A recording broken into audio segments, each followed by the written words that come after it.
Welcome to Knowledge, Lesson 9, and this is the tale of Peter Rabbit.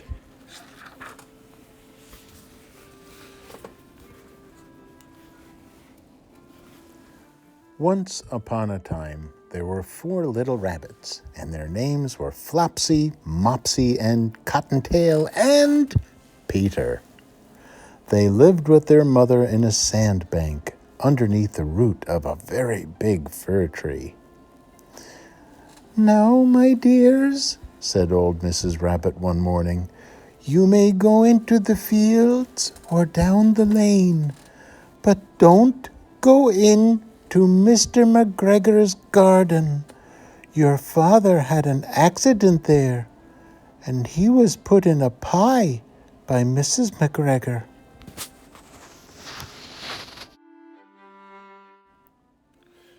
"Now run along and don't get into mischief. I am going out." Then old Mrs. Rabbit took a basket and her umbrella and went through the wood to the baker's. She bought a loaf of brown bread and 5 currant buns.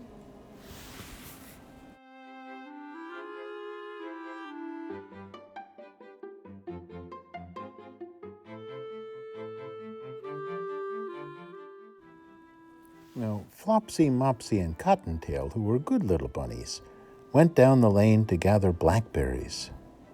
But Peter, who was very naughty, ran straight away to Mr. McGregor's garden and squeezed under the gate.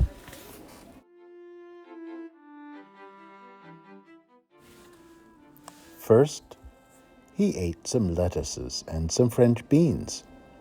And then he ate some radishes. And then, feeling rather sick, he went to look for some parsley. But around the end of a cucumber frame, whom should he meet but Mr. McGregor? Mr. McGregor was on his hands and knees planting out young cabbages, but he jumped up and ran after Peter, waving a rake and calling out, "Stop, thief!"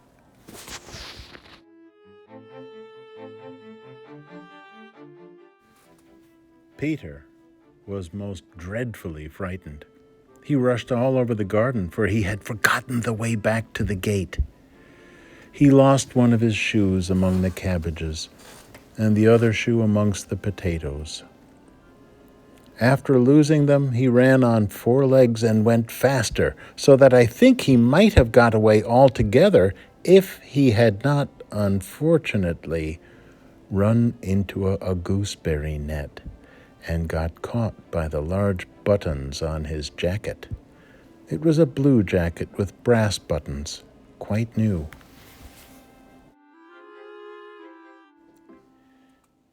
Peter gave himself up for lost and shed big tears. But his sobs were overheard by some friendly sparrows, who flew to him in great excitement and implored him to exert himself. Mr. McGregor came up with a sieve, which he intended to pop upon the top of Peter, but Peter wriggled out just in time, leaving his jacket behind him. And rushed into the tool shed and jumped into a can. It would have been a beautiful thing to hide in if it had not had so much water in it. Mr. McGregor was quite sure that Peter was somewhere in the tool shed, perhaps hidden under a flower pot. He began to turn them over carefully, looking under each one. Presently, Peter sneezed.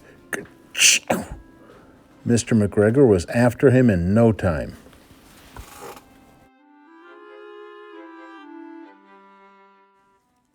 And tried to put his foot upon Peter, who jumped out of a window, upsetting 3 plants. The window was too small for Mr. McGregor, and he was tired of running after Peter. He went back to his work.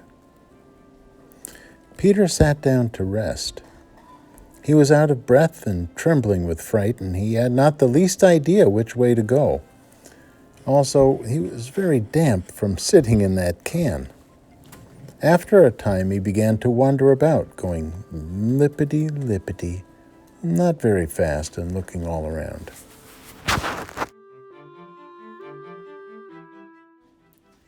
He found a door in a wall, but it was locked, and there was no room for a fat little rabbit to squeeze underneath. An old mouse was running in and out over the stone doorstep, carrying peas and beans to her family in the wood. Peter asked her the way to the gate, but she had such a large pea in her mouth that she could not answer. She only shook her head at him. Peter began to cry. Then he tried to find his way straight across the garden, but he became more and more puzzled.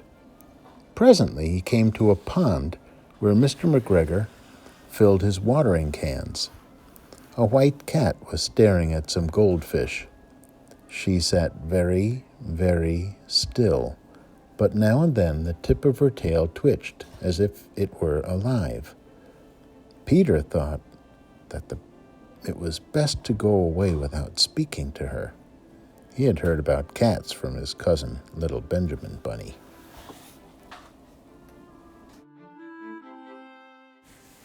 He went back toward the tool shed, but suddenly, quite close to him, he heard the noise of a hoe. Scritch, scratch, scratch, scritch. Peter scuttled underneath the bushes, but presently, as nothing happened, he came out and climbed upon a wheelbarrow and peeped over. The first thing he saw was Mr. McGregor hoeing onions. His back was turned toward Peter, and beyond him was the gate. Peter got down very quietly off the wheelbarrow and started running as fast as he could along a straight walk behind some black currant bushes. Mr. McGregor caught sight of him at the corner, but Peter did not care. He slipped underneath the gate and was safe at last in the wood outside the garden.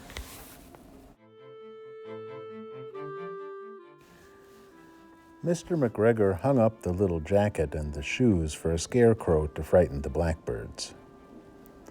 Peter never stopped running or looked behind him till he got home to the big fir tree.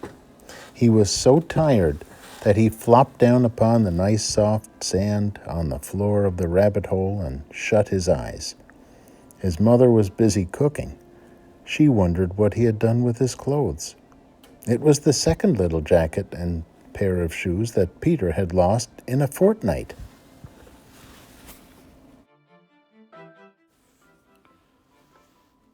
I'm sorry to say that Peter was not very well during the evening.